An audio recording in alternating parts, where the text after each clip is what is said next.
I'm Graham. I'm Corinne. And we are too talented. Today, we're going to be talking about AI in the job market. So, I've talked to 50 companies over the last 2 months. And one of the questions I ask absolutely everybody is, what is your AI strategy, either as a company or as a department or as you? And the answers that I've been getting are pretty surprising. So, I want to talk about that and how that might affect the job market now and then in the future. So the kind of basic roadmap that we're going to do today, we'll talk a little bit about life updates and business updates for Stride staffing. We'll get into the main topic of what companies are really doing with AI that I've talked to so far. Talk a little bit about how I've heard from talent acquisition and how they're leveraging AI or not. And talk a bit about a case study with Klarna. Discuss kind of some investor expectations that I've been hearing about versus the reality, what's happening on the ground. And then how we forecast AI will change work in the future. And we will believe it will, just maybe not in the same way that you might expect. So, Corinne. Yep. Life updates. What's going on with you? Just got back from Leadville 100, and both crewing and pacing an athlete I coach. He was able to get a big buckle, which is sub 25 hours there, which took a lot of grit because he didn't have the best day. Also witnessed both David Roche resetting the course record and Ann Flower breaking a 31-year-old Ann Trayson record. That was pretty amazing. Did not get any sleep whatsoever, even 2 days before the race. Day before kind of expected, but 2 days before, like literally slept like 0 hours. So I'm a little tired, but it was awesome and great to be up in the mountains. They're beautiful. And Leadville is a pretty cool event. We've both been there, both run. And it was really cool to be back and be with the Castle Rock Run Club community. I'm also trying to gear up for the Ray 50 race, which is in 3 weeks or so. And so this week I'll be doing a lot of heavy vert training, and you've been also training to pace me. That's right. Yeah, it's like the steepest race known to man. I don't think that's true, but it's close. It's just a ton of climbing. So if I'm going to pace you and do it well, I better be trained up for it. Yeah, 50 miles, 25,000 feet of climbing. Basically, you're either going straight up or straight down. So it's gonna be something. So it'll be exciting though. And how's everything going with Stride staffing and kind of what's going on with you and running? Strides is good. I've had some job orders that I've worked now. I'm working on some challenging stuff, but I am finding candidates, which is great. I've had a couple of jobs that unfortunately lost to competition, but it's 2 months in and I'm pretty active, which has been great, and still have a lot of conversations scheduled to have this week, next week, and the following. So my business development efforts are going well. So yeah, it's going pretty well. Do you want to shout out the jobs you have open right now in case anybody listening happens to know somebody? Yeah, so I'm working on a tax partner in Salt Lake City, Utah, looking for someone who's been a tax partner for like a boutique firm, and looking for kind of a new role or new opportunity. And then the other one is kind of interesting for me. It's a superintendent that will be building a road in Idaho, in the mountains there. So very unique job. I've got calling all road builders. So yeah, very different jobs, very unique. But it's fun to work some stuff that I've never worked before. Nice. From a running perspective, running's going pretty well. I've got a race, Rock Hawk, a week from this Saturday in the neighborhood, which is like a 25K. So I'm excited to do that, and then pacing you, and then start to gear up for Javelina 100 mile in October. So I haven't really started the big block for that yet, but I will be pretty soon. Nice. Yeah. All right. Awesome. Well, let's get into it. So we're going to be talking about the future of work with AI, and what companies are really doing. And so I've had all these conversations with a lot of technology leaders, everybody from directors, VPs, chief of staff, people like that, to really kind of get an understanding of what the market is going to be kind of in the future for hiring, and see how I can support that. One of the things I've been asking them is how they're leveraging AI. Because as we all know, the job market is still pretty slow out there. So there's some kind of additional questions that I've got to understand, when could that change? So what I'm hearing from the tech leaders specifically is a lot of their investors, especially from the larger companies, are having expectations that they're going to be an AI forward company. Now, what does that mean? I don't know. I mean, really, everybody seems to have a little bit of a different answer. There's no super clear cut strategy that I'm hearing from people. A lot of them have told me that they're testing it out with a variety of different things. No one has come up with anything that's been like game changing for them, which has been interesting to be testing it for a year or two and still not quite sure what you're going to do with it exactly. So there's a lot of, I don't know exactly how we're going to leverage this in the future, which has been pretty interesting. Mm-hmm. Yeah. So, I mean, I think companies, right, could be leveraging this in a lot of different ways, like actually their tech departments and some of the work being done, within tech and R&D, et cetera, also in talent acquisition. Like basically every department like could potentially utilize AI in its own way. But like you said, there is no playbook. So I think, what have you learned, I guess, have there been any like high level trends or themes as to like, we're definitely using it for this, or is it just totally all over the board? It really is all over the board. I mean, I've heard a little bit about people using agents to do some basic coding. They're nervous about doing too much coding because if there's an issue with it and you didn't write the code, even if you run quality assurance software, it may not be able to exactly find the issue. So there's, I think, a little hesitancy to use it there. There is some agents, AI agents being done for customer service, but it's pretty limited because a lot of people get the heebie-jeebies when they're talking to an AI agent, unless it's a very basic conversation that they need a little bit of help with.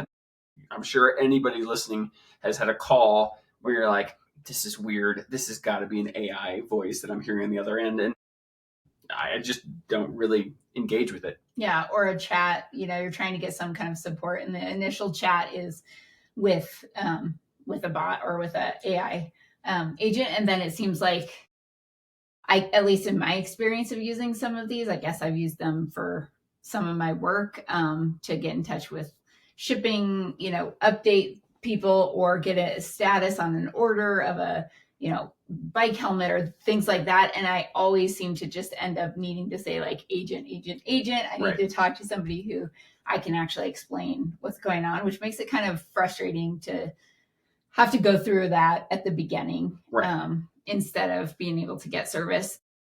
You have a quote in here from a Fortune 500 CIO. It's actually the chief of staff to the CIO. Oh, chief of staff. So yeah, tell us a little bit about that.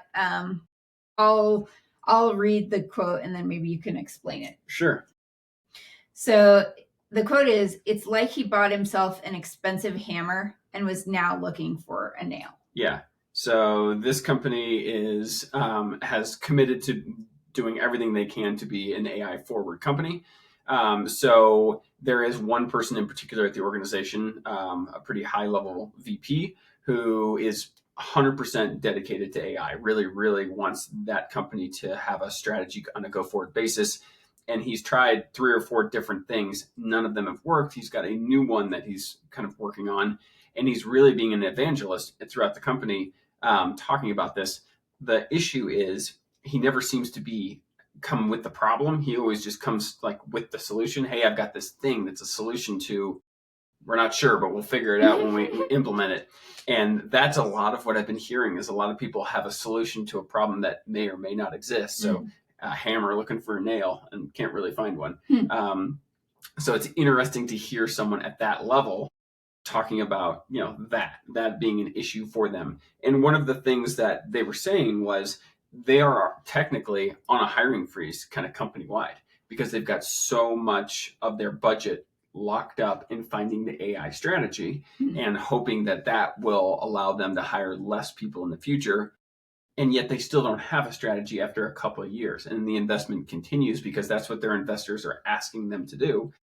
And it's kind of a very odd scenario. And I've heard this now from multiple people that they're getting pushed to do this, and yet they can't seem to figure out where to really implement it. Yeah, that's very interesting. So the money is there for people to, for companies to invest in the AI tools that they may or may not need, and they can't really figure out if or how they're going to create the efficiencies that the investors are assuming are going to happen. Right. I would say that's dead on. And I think one of the things that I've started to recognize is that's an unsustainable practice. Mm-hmm. There's no way companies can continue down that road without having a result of an AI that they've spent a lot of money on. And eventually they're going to have to stop and say, okay, we've got this project. We can't get AI to do this. We need to hire a team to be able to do this. And I don't think it'll be that much longer before it happens. We had talked in podcasts in the past about the Section 174 tax law. Mm-hmm. The newest bill that has come out has rectified that. So people can start to write off those software development costs in the year, unlike they were before the last couple. I think that'll help to open some stuff up, and we'll start to see companies hiring again because of that. Okay, sounds good. So yeah, I think maybe we get into, unless you have anything else to talk about in terms of what they're actually doing, the kind of how AI looks in talent acquisition. But just to summarize that, it because of the resources going more toward AI at this moment, even if they aren't necessarily warranted to, it can cause a bit of a slowdown in the job market, and could be a reason why folks, if they're job seeking, aren't seeing a ton of things open. We're hoping or thinking that could change, in the future here, as companies start to realize that it may not be the best use of the resources to fully invest in the AI. Probably as a job seeker, I would imagine whatever field you're in, you might want to just get up to speed on kind of what is going on with AI within your sector and your skill set, so that if you end up getting an interview, like, you can do more of explaining how the AI that's available in your department or your function could benefit the company. And it's like, as a human, you're bringing that, you're bringing that solution, but you're also considering what problem might occur, instead of just saying, this is why you need the person and the AI. I think that's an amazing point. I think thinking through how you and your job can leverage AI, whether it's ChatGPT you can use for writing, whether you're in sales and you can help it craft kind of an email reach out string that you're going to use, or if you're in software development, being able to use an agent to help you with coding. Any way that you can talk about how you can bring ideas to the company about how they could leverage AI in the department you're looking for, I think makes you a super standout candidate. And I think that's a great point. Nice. All right. Awesome. So what I've been hearing from talent acquisition, and I've talked to probably 5 or 6 people who are director, VP level type people in talent acquisition. 2 of them had implemented a pretty heavy AI strategy into their ATS tool, which applicant tracking system, which you put your resume into. It scans the resume, decides if you're a fit, then you go forward. One of them even had an AI bot do the initial pre-screen, where they had like a video call where you went back and forth with the bot. And then that dialogue was sent to either a recruiter or hiring manager. One of the things that they said that they both scrapped both of the tools, because from a tuning standpoint, they couldn't get it tuned correctly. So if you tuned it too tightly, no one comes through from a candidate perspective. If you tune it too loosely, everyone comes through, even the people who are not a fit. But the biggest thing they were saying is the language people use on a resume isn't perfectly apples to apples with other people. So some people will call themselves a software developer. Some people will call themselves a software engineer. Maybe you're in digital marketing. Maybe you're just regular marketing. The language everyone uses on a resume is so different that that's the biggest struggle that they kept up with, or they couldn't keep up with. And that's why tuning it was so difficult. So they got to the point where they were spending so much time just with the tuning piece. Mm-hmm. It was not saving time. It was costing them lots of time. Yeah. And so they threw it out and are waiting for the new solution. Yeah. It's like that person's job as a recruiter then became more about being able to tune a tool right to the right thing than it did about what they actually know how to do in screening and looking through people. I a similar, very small scale kind of analogy, but we have a tool that we use at the feed to upload all of our images from events of athletes. And you would think that you might be able to do it in mass. And at the end of the day, there's some little tweaks and little nuances in it that it actually is more effective to go through these images one by one and tag the person in it and the product in it than trying to find all of them that have the same thing and then tag it all at once and upload in mass. And so it's just kind of another example of like this cost benefit analysis, or this benefits versus time sucking that happens to get something done. Well, I think the great thing is people are thinking about how AI could make things better. And I think in this case, if it worked, absolutely it would be a great time saver. And I think in the future, they probably can get it to the point where it will work. Mm-hmm. It's that we're in the infancy of AI, and a lot of people are trying to say, hey, we've got this thing that's unbelievable. And maybe it will be, but maybe it's not there yet. Do you think there will be jobs that emerge around, okay, I'm a subject matter expert on talent acquisition and applicant tracking systems, so I'm going to be hired by an AI company to figure out how to create this wizard that is going to help you tune it correctly? So like, will there be experts that need to be brought in to look at the AI and help configure it so that when it gets to the customer, it doesn't it's already been kind of vetted and like messed with in that way? Yeah, and I think that exists now. I mean, it's people who train AI, and that's what they do for a living. They kind of work with the LLM and create kind of ways for it to do what it's supposed to do. But I don't know if there's enough of them yet, and I don't know if the AI is to the level where you can truly pinpoint accurately train it for some of this stuff that has such a broad use. Like, for example, resumes. The simple fact that everybody writes a resume a little bit different. You need to have a fairly robust, powerful LLM to be able to do that. I just don't know if it's there yet. What's an LLM? Language learning model. Yeah. Yeah, but it's what ChatGPT and a lot of them are based on. Okay. So yeah, it's pretty interesting to see how talent acquisition is dealing with it. So one of the things that I came up with, and I remember hearing this a couple of years back, was there's a company called Klarna that does, they're in fintech, financial technology. So they announced in 2023, and they were kind of like one of the first, and I think a lot of people took notice that they were going to lay off their entire customer service department and put AI model or AI chatbots in instead. So they went through with the layoff, they implemented the chatbots, and over a 2-year period, you really didn't hear much about it. But what happened behind the scenes was the customer service that they had put in place had started getting complaints, and there was a big satisfaction decline, and they started losing customers because of the AI tool. Quietly in 2025, so in May of this year, I found an article, I think it was in the Wall Street Journal, that had said that they had slowly started to bring back customer service people to be able to do that process. And they were working with the bots, but there were still people available. So they laid off 700 in 2023. And I just did a simple LinkedIn search to see how many people were in customer service at Klarna today. And you want to know how many?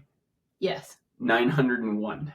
So they actually netted up 201 people in customer service at Klarna over that time period. So what it says is AI is a tool and you can use it, but it doesn't replace the human interaction that's so important. Yeah, especially in something like a customer service, I think. I think another example, I guess I would share, and I don't know really how this is going for us overall, but I will say, like, at the company I'm currently working for, right, we replaced a lot of warehouse workers, human beings, with robots for what's called picking and packing of orders. And I know it did increase the efficiency in terms of how many orders will be picked, but we did not remove all of the humans. So everybody still gets, every order still gets reviewed as a Q&A by a human being, because there inevitably could be, issues and faults in that technology.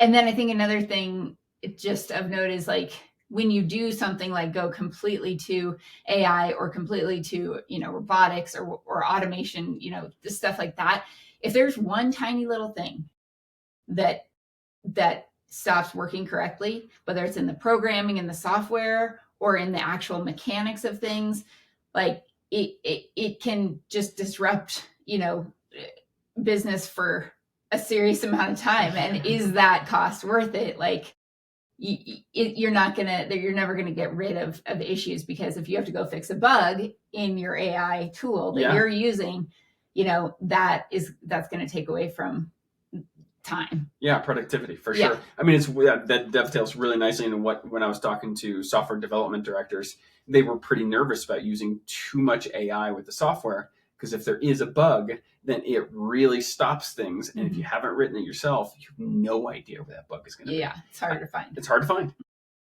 Similar. Okay, so let's talk a little bit about kind of why this drive to AI. And we'll just spend a couple minutes here, and then we'll jump into how we really think work is going to change because of AI. I heard it a number of times. The investors are demanding an AI forward strategy for a bunch of different companies. So when you're getting money, but that money is tied into your company really implementing AI, there's a lot of pressure to find a solution. And there aren't always... Is that because AI companies are part of the portfolio of these investors? Maybe. That's possible. Like, why do you think it is so much of a focus? Just because they think that you need to be kind of on the bleeding edge of everything? Yes, and I think there's a lot of FOMO going on. There's a lot of fear that we're going to miss, and someone else is going to create something that's got a lot of AI in it, and it's going to take off and become the dominant force in our industry.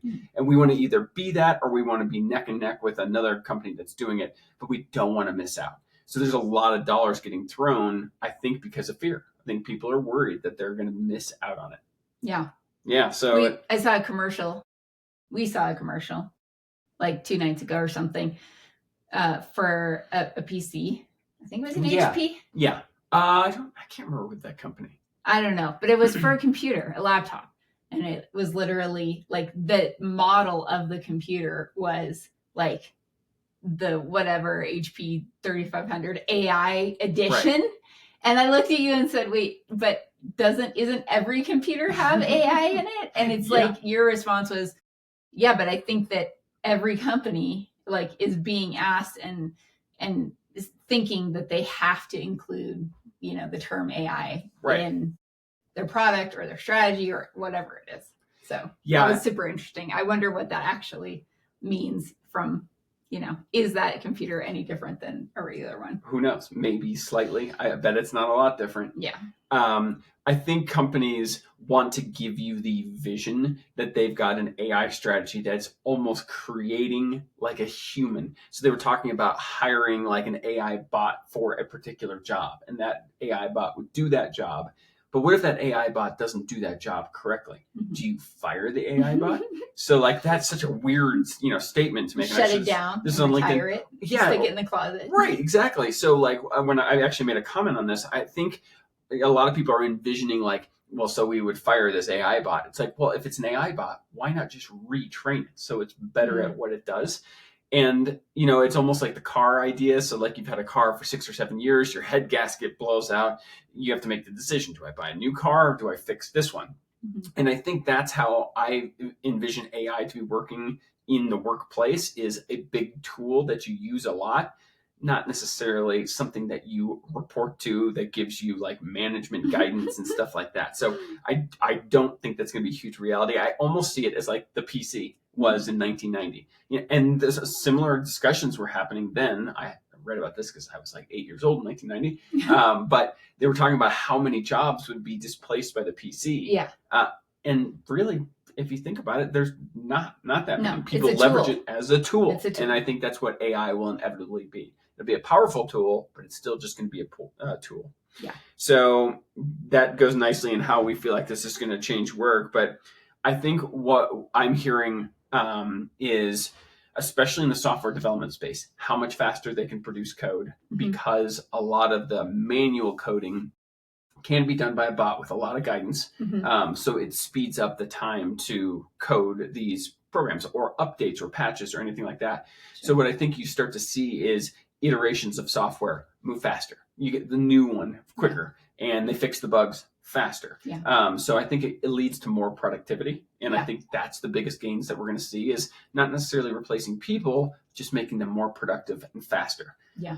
That almost reminds me of, like, I've seen like wizards in some tools and softwares where, at the end of the day, like, you don't have to know the coding. You start with this foundation of this wizard, and it's like the background is working, and then you just tell it, this is what I want it to do, and you can kind of do it without knowing the language behind it, because it's kind of got this template or this like this formatting already created. Right. So that it kind of reminds me of that. It's like just going to make it that much faster and allow somebody to do it that doesn't know all of the intricacies or the technical aspects of it, maybe. For sure. No, I think that's a good point.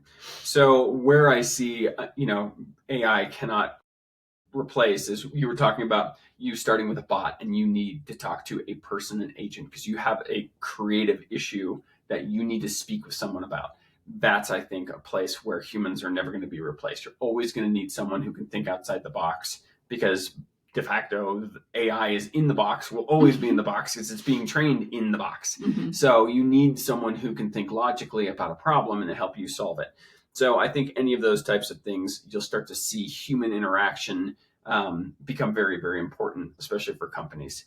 And I think, things like, you might be able to do your job faster, right? A 6-hour workday may become a reality in 2030. There's so much productivity that happens. Now, I think, as I kind of wrote that, I thought about it afterwards, because I wrote this yesterday. I was like, 6-hour workday for sure, but there's always going to be those people who are like, I'm going to work 8 and 9 hours so I can get ahead. So will we ever have a 6-hour workday? Probably not. Or maybe it'll be short lived, but then the people who want to get ahead will be working the normal amounts of time. So we'll see. It's just, they may be able to get more things done in a typical workday than they are right now. I feel like in our world right now, you're always working 24/7 essentially. And we just, need to create those boundaries for ourselves. But maybe it's a 6-hour workday, like in the office. So, right. Yeah, that could be. That could be for sure. So I think, the takeaways for you, if you're job searching, if you're hiring people, don't panic. There's so many people out there saying AI is going to take all these white collar jobs. 50% of white collar jobs to be taken away in the next 5 years. I don't buy into it.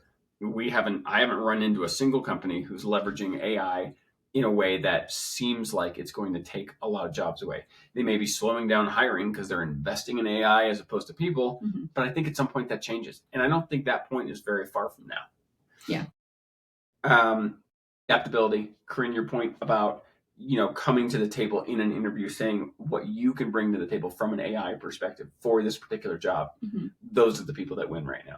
Those are the ones that stand above the competitions, being able to say, hey, this is how I leverage it. I can bring this to this company. That helps them probably further define how they're going to use AI as a strategy, as a company. So the people who have the creative ideas of how they're using it, man, bring that up in an interview.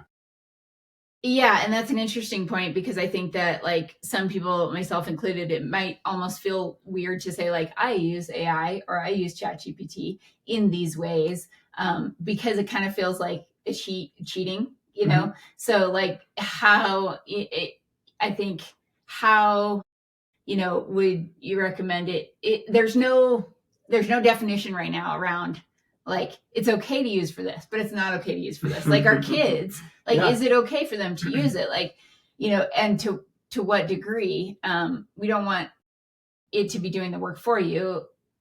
and there not be any thought into it. So I think that's just a super gray area that's also still like being defined. Yeah, I mean, I think you as a person need to be in control of, let's say, the content. So, for example, for this podcast outline, I took the whole thing, I wrote out a really, really long prompt. It was probably 6 paragraphs. And then I asked it to distill it down into an outline that we could follow, which is how I kind of do these podcasts a lot. But I looked back at that prompt. I'm like, that prompt could be an entire article. So I'm going to ask it to kind of pull it out in such a way that it becomes an article. Mm-hmm. So you can still create the content, all my own thoughts and writing voices in there. But then you can use AI to take that content and do something with it. And I think that's a great use of it. Mm-hmm. But I think the important thing is don't go in there and say, hey, write me a sales email reach out for, this type of company, and then go use it everywhere. It's going to sound like AI. Mm-hmm. Go write what you want it to do and have AI improve it. There's a guy named Joe Prokopiev that I follow who talks about this a lot. You are the content. Make sure your content's great. And then if you need AI to enhance it a bit, do that. But leave your voice in there so it's your content. Yeah. And you can actually tell it to leave your voice to Yes. keep the, tone and everything else the same and not modify any of that. And so I think that's an important thing to do as well. Yeah. Absolutely. So if you like this episode, subscribe to our channel. We're going to have on a weekly basis continue with these, and we'll probably return back to more of the true job search help in the future. I think we'll be talking about LinkedIn profiles next week. If you really like what we do, you can subscribe to our Patreon for $10 a month. Patreon #2talented.com. You can go find us there, and we've got a bunch of things on there already with resume techniques and a number of other things that you can take away and add to your job search. And if you need recruiting help as a hiring manager, I'm here to help. At stridestaffing.com. There's 2 S's in Stride Staffing.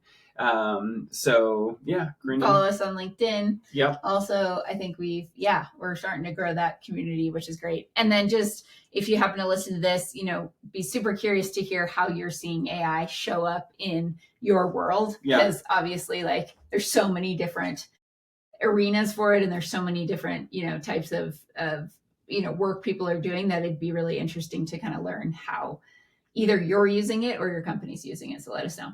Absolutely. All right. Thanks so much. We'll see you next time.